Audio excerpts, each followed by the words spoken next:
بسم الله الرحمن الرحیم. السلام علیکم. نن ویډیو لیکچر کې به موږ انسټرومنټیشن اف آی آر سپیکټروفوټومیټر په دې باندې به بحث کوو. یعنی په سپیکټروفوټومیټر یعنی آی آر چې کوم اپریټس دی، کوم انسټرومنټ دی، د هغې دغه به وایو حصې به وایو چې په دې کې کوم کوم پارټ موجود دي. اونلی نمبر ریډیشن سورس به موجود وي، سامپل کمپارټمنټ به موجود وي، مانو کرومیټر به موجود وي، ډیټیکټر به موجود وي، امپلیفایر به موجود وي، ریډ آوټ ډیوایس به موجود وي، او لاست وان به زموږ سره څه وي، سپیکټرم بحث وي. دې ډایګرام ته راشئ، زموږ سره یو لایټ سورس به وي او دغه لایټ سورس کې به ای ایم آر ریډیشن وي. ای ایم آر ریډیشن کوم ای ایم آر ریډیشن به وي؟ آی آر سپیکټرم موږ وایو. نو آی آر سپیکټروسکوپي کې چې کوم آی آر ریډیشن یوز کیږي په دې آی آر سپیکټروفوټومیټر کې، نو آی آر ریډیشن به موږ راوخلو. د آی آر ریډیشن به داسې بمبر کېږي، دلته به دې ته میرر لګېدلی. څه به لګېدلی؟ میرر لګېدلی. دغه میرر به دا ریز داسې کنورټ کړي، یو به یې داسې دغه کړي، بل به یې داسې په څه کې ډیوایډ کړي. دلته به ورته یو بل میرر لګېدلی، بره به ورته دلته میرر لګېدلی وي. دا به داسې ډیفلیکټ کړي دا ریز، او دلته به ورته یو ریفرنس سیل لګېدلی وي. په دې ریفرنس سیل کې به زموږ سره څه لګېدلی وي؟ سالوینټ وي. څه به سالوینټ وي.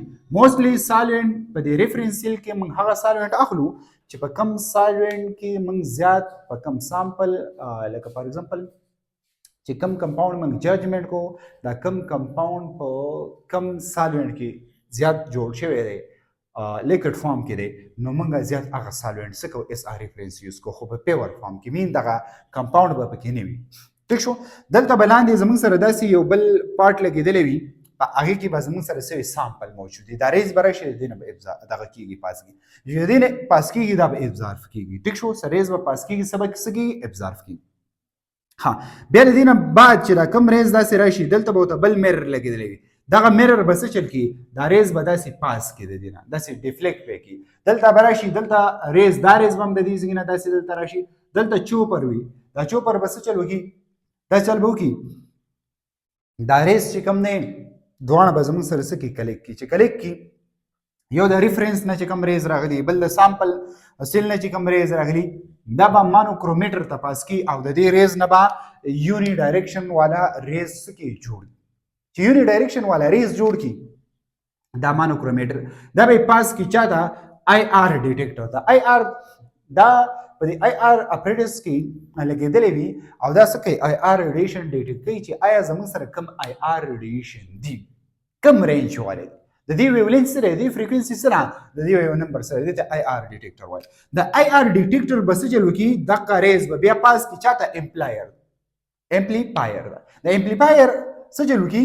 د دې چې کوم میګنیچیوډ دی، د چا میګنیچیوډ؟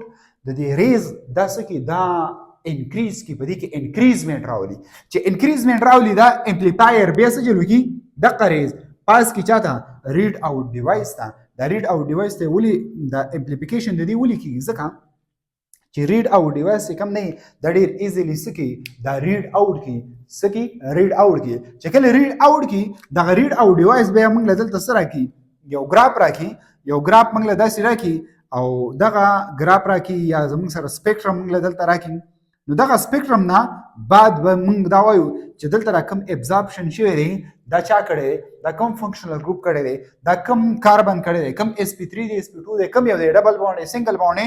دلته به دغه دلته چې را کوم ډیفرنٹ فیک راشي، نو دغه فیک نه بیا موږ ججمنټ کوو چې آیا د کمپاوند کوم قسم کمپاوند دی، د کوم ټایپ اف فنکشنل ګروپ اټیچ دی، سنگل بانډ دی، ډبل بانډ دی، ټریپل بانډ دی، اماین فنکشنل ګروپ دی، الکوهول دی، کاربونیل دی، کوم یو فنکشنل ګروپ زموږ سره دلته سره اټیچ شوی دی.